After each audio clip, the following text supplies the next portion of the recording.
Hi, my name is Ray Sandoval, and I'm the event chairman for the Kiwanis Club of Santa Fe for the Burning of Zozobra. So Zozobra is actually Santa Fe's original Burning Man. This year Zozobra turns 92, and it was the creation of Will Schuster, who was a local artist, who decided he wanted to have an event that would bring the entire community together. And what better way than to burn something in the town square? And the tradition has continued to evolve and to grow. And today we see about 50,000 people that come from all over the world to symbolically burn their gloom away. Traditionally, what we had done is put gloom boxes around town, and basically people could go and write down what was bothering them.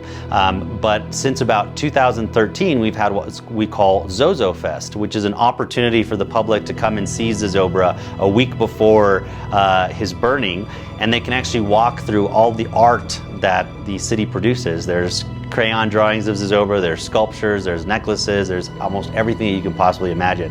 You know, Santa Fe being a great place for art, Zozobra becomes one of the most important subjects, and so we thought we would dedicate an entire weekend to Zozobra art.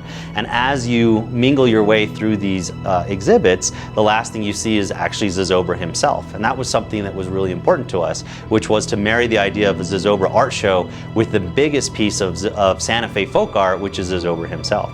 And one of the benefits of coming to Zozo Fest is that we have slips of paper, and you can actually sit down and write your gloom, and you can actually stuff it into Zozobra himself.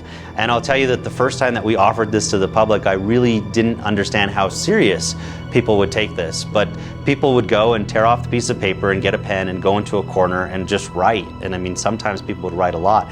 And then what was funny is that they would then fold the piece of paper, and almost as if it were something sacred like a bellet, they would walk up and they would look around and see who was watching them. They would put it in Zozobra's chicken wire frame, and then they would actually pick up the frame and shake it to make sure that that gloom wasn't going to fall off. And so we began to understand that this was something that was really important to people. And we think that that's part of the magic of this event. And that is that even though you're with 50,000 of your closest friends, this is something that's very personal to you, because each one of us has something that we would like to symbolically leave in the past. And so while you're having this amazing communal experience, at the same time you're having a very, very personal experience, and that's the magic of Zozobra.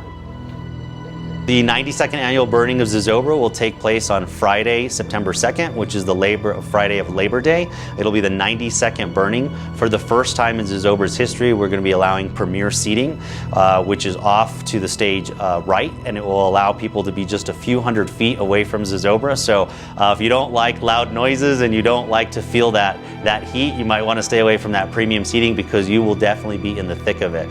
Our ticket sales have already hit a record for the last 3 days that they've been on sale. We've seen people from all over the world, so we're really excited to welcome them. But again, this is a tradition that belongs to all of us as human beings, and it really gets back to that central point of how do we leave that certain thing in the past and begin anew.